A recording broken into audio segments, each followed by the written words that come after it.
I'm Colin Rooney, Head of Technology and Innovation at Arthur Cox. AI is no longer theoretical. 97% of the organisations that we surveyed are using it in some form.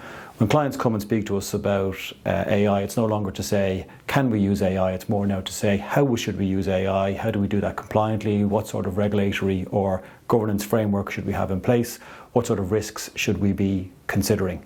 The EU AI Act and the enforcement of that legislation is coming over the horizon, and so we thought it was a good time to benchmark readiness and risk perception within the market. I think three particular things were surprising in terms of the results. First of all, while there is a degree of governance preparation in terms of roles and people being appointed to particular positions, I think there's still some work to do in relation to governance.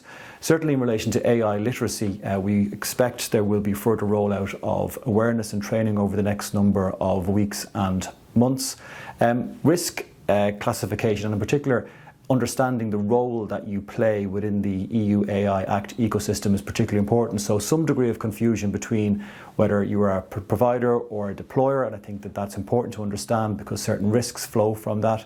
And finally, a sense that AI is being used largely to reduce cost and drive efficiency, whereas we think there's some potential in AI in the near future, around driving competitiveness and distinguishing your company from another company.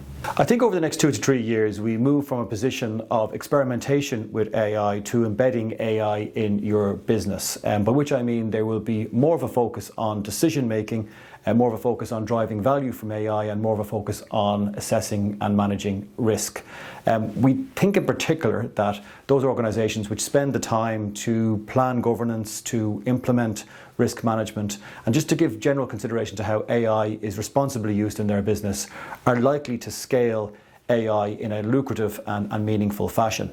I also feel that there's a potential for greater competitiveness for your organisation arising from AI usage. So the regulatory road that we're on will certainly result in some constraints, but it can also be a catalyst for trust and innovation. If you'd like to discuss any of the findings from our survey or any of the other issues that have been thrown up from our presentation, please feel free to reach out to any of the partners at arthurcox.com/technology and innovation.